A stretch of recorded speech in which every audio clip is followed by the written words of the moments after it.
All right. How you feeling, bro? You feeling good? Yeah, feeling good. I mean, it's summertime now. Well, we just finished up this mini camp. Mike McDaniel, I mean, a great interview yesterday, giving us 43 minutes on the last day of mini camp on a day when he could have easily just called it a rap. Yeah, just said, hey, I'm gonna do 15 minutes and I'm out of here. I'm looking ahead to my summer. He sat with us for 43 minutes, man. So really appreciate that. Lets us have content for all this downtime that we're about to have, which we also need a little break too. But Bro, Xavien Howard will give you contact. I mean, yeah, yeah, so come on, bro. I mean, there's plenty of content there right from the get go. I mean, that was now. Let me tell you something. I do love the 24 stuff. I yeah. do love it. I think you should address it. I think you should be aware of it. I had some fun with it. On this show, I talk about anything. I don't give a shit. And I don't care if it's politics or whatever. And if it pisses people off, too fucking bad. That's how I am. I don't really care. But it's funny because you watch Democrats, they take down statues. Oh, this person was bad. Bro, we were all bad. We came from the caveman. We had to evolve, bro. It's kind of some people did really good things, but they were racist. Don't hide history. You learn from it. And then the Republicans, they go and erase it from books. Well, it's all the same shit. Doesn't matter if it's red or blue. You know what I'm saying? But what are you going to do? Avoid history? That's cowardly. You got to teach history, what people were, how they treated, whatever it is. That way we don't repeat it. That way we learn from these things. If you hide it from people, then they won't learn. You know what I'm saying? So it is. So General E. Lee, if he was one hell of a racist, but he was also a great general, bro, what are you going to do? Shit happens. You know what I mean? It is what it is. So this is what I like. It is what it is. Is he responsible for the 24 years? No. Are the players responsible for the last 24 years? No. But I love that he wants to be the one that erases the 24 years of the bad memories. That's what he's trying to do. That he's trying to spin a negative into a challenge and a positive.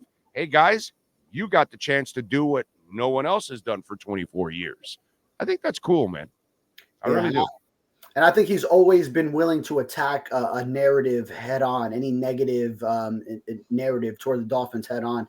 I mean, even from when he first started, when he first joined the Dolphins, he was talking about that playoff win drought. I remember just like the early interviews that we did with him, and how he had like his first few interactions with fans, and that he really identified just how hungry this fan base was. Fan base that we often see is so loud on Twitter, etc. But just that it was a passionate fan base that really wanted to put an end to this drought. So he's always attacked that head on. And even I remember last year, like the December thing, how that first year it didn't go very well. They had a winless December. Then he was trying to attack that, even though, hey, it also didn't work well this time. But it's going to be another narrative. The same thing with the playoff teams or playoff opponents or winning opponents, record against winning opponents, how that hasn't gone the Dolphins' way. He embraces these things as things that the Dolphins need to attack head on and not just put them on the back burner, set them aside. So I do like that about Mike McDaniel, that he is willing to attack things that he knows are the issues and not try to hide them, disguise them from the public, downplay them, say, no, yeah, you're right. That is a problem and we need to address it. And this is one way he's motivating his guys to keep that in their head, just hammer it home through all these, even June, May, all this time. You're going to remember these moments. Oh, yeah, that's why we were always meeting at 5:24, at 3:24, 24, 24, 24. And then you get to finally January and you finally get that chance to end that 24-year drought. Exactly. Dude, did Viola and Sifu, when they took over, didn't they take over a mess of no culture, no winning, no nothing? And then they have built an organization that now is one of the best organizations in the NHL. And now they've got a shot at winning a Stanley Cup, and they've gone to back Stanley Cups. And so you think about it. I said this on the show yesterday. This is what drives me crazy about all the negativity at times. I've seen this team for years, so I know what negativity is. Right now, there's too much like positive momentum. you have a team that has the possibility of making the playoffs 3 years in a row. We don't talk about that at all in Dolphin land. That doesn't happen ever, bro. That hasn't happened since the Shula era. Actually, Jimmy did make it 3 in a row. But you know what I'm saying is this is headed in a positive direction that we haven't seen in 20 years.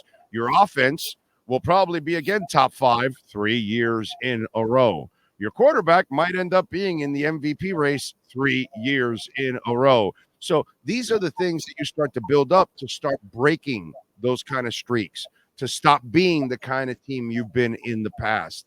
So there's a lot of positive shit that is developing if you kind of get away from all the other stuff that people try to throw at you with contract talk and all that other shit.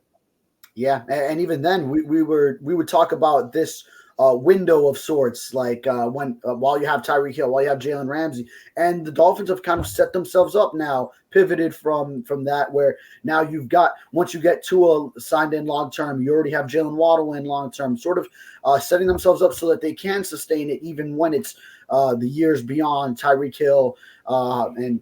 You know, right now, obviously, you still have your Jalen Ramsey. You still have another year of Teron Armstead. Now you did lose Christian Wilkins and Rob Hunt, etc. But still setting yourselves up where you can lose a piece or two, like how the Patriots sustained success for so long, losing some pieces here and there. How the Chiefs, they move on from Tyreek Hill and they win back-to-back Super Bowls. So yeah, we are seeing them. This organization sort of set itself up so that it's not that window that we initially thought, and try to maneuver it so that they can go long term and create a consistently competitive product that we haven't seen for so long. All right, before I let you go, X, bro. I mean, I wanted to trade him 3 years ago when he got the 10 interceptions. I kept telling everybody the off the field issues. You hear stuff. And now, and he's still available out there. And I've had fans tell me, and I'm sure you get the email, hey, why don't we bring back X and this and that? Well, now you're kind of getting a sense of, because I talk about this stuff like, okay, like Tyreek Hill's had his issues, right? That we know of. What is it that we don't know of? You know what I'm saying? Just like other players that have problems. It's what you see in public, but then other stuff is going on behind the scenes. Don't think that the only issues they're having is in public. There must be other issues behind the scenes too, because it's a troubled person, obviously. So this Xavien Howard situation, what do you know? And there's a reason why he probably will stay a free agent for the rest of the year. Yeah, just what I saw in the report last night by the Miami Herald in Broward County Court, being sued for sending explicit content of him with a woman to her son, who was then a minor at the time of transmitting. I mean, it's just incredibly indecent, abhorrent to even think of doing such things in some kind of revenge way for him. But yeah, you're right. I mean, it's when you talk about these matters and just what every time we think we know everything about what either Xavien Howard has done off the field or Tyreek Hill also, then another thing comes up and you're like, okay, so it doesn't just stop there. So, and you remember when they brought in Mark Walton for a short time and then they got rid of him? Right. And I know other shit probably was going on behind the scenes that we didn't know of. You know what I'm saying? It's just we only hear what what they tell us, what ends up getting reported. But there's always stuff that goes on behind the scenes with all of these kind of dudes that they're tolerating that too at the same time, and it just gets to a point where they have to say enough is enough. Yeah. So I think when you talk about that, is this the last year for the Dolphins with Tyreek Hill in a similar situation? Then the way they moved on from Xavien Howard with all these off the field issues, then maybe that does incline you. Yeah, hey, they're not messing around with guys who aren't acting like model citizens off the field and getting into constant trouble, creating these headaches. Not to mention the $18.5 million that the Dolphins saved salary cap wise for an aging player probably had a lot to do with it as well. Getting that money now recently, post June 1, within the last week. So I think all these factors really did just sort of avalanche a snowball onto each other into making this ultimate decision this past February to cut ties with X. All right, what do you got going on the Sentinel? So folks can check you out here during the break. Yeah, a lot of stuff. We just talked about Mike McDaniel, all that 24 talk. Had a good article on that with some Jalen Ramsey notes, how he looks now compared to when he had to just get thrown into action middle of the season. And he was really good then, but then, Mike McDaniel feels he's looking even better now. He had a good answer on O-line and D-line, how he feels like he's still pretty good there, but that's ultimately going to come down to Chris Greer on adding players and a bunch of stuff that'll be coming out between assistant coach interviews that we recently got and a lot of players that we still need to get to from this minicamp session, where the Dolphins PR staff did a tremendous job giving us so many interviews for this time, really setting us up so that we can roll out this content. Dolphins PR gets it. They get it, bro. They do a good job of helping you guys out. Miami Heat and Miami Dolphins PR, they really do an exceptional job, overall. One more thing before I let you go. I was talking about oh man, now I'm brain farting now that I wanted to tell you something. Oh God, no. Oh yes. On the Jalen Ramsey stuff that we were talking about. When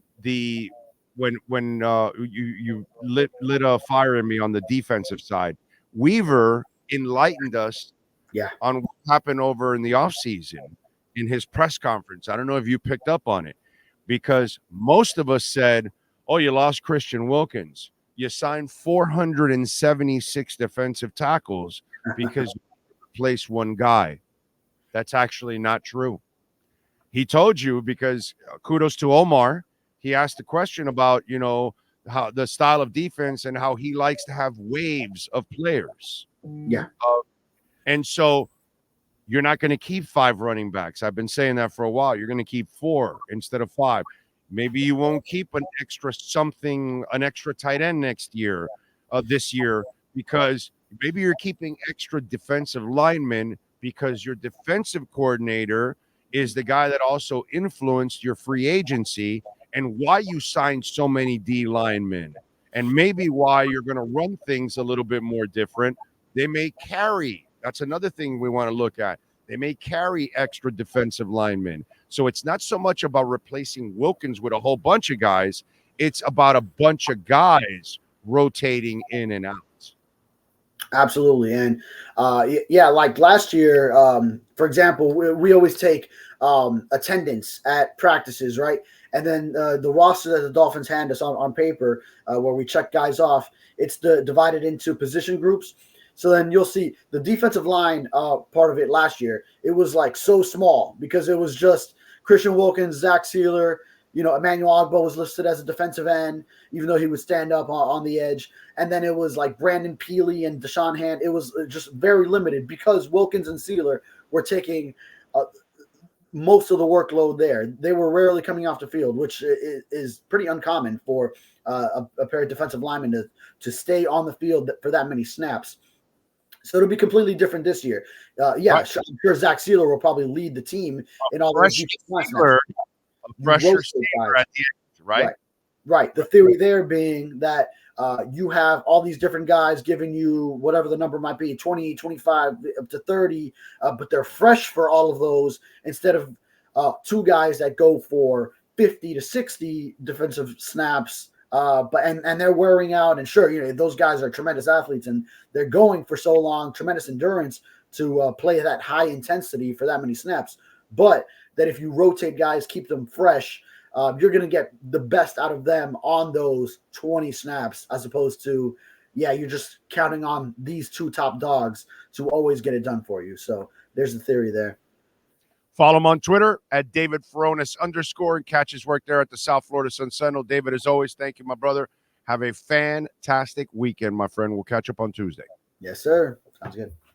You got it. There you go. David Furones. Call our friends, Welt Rheaume, 954-966-4646.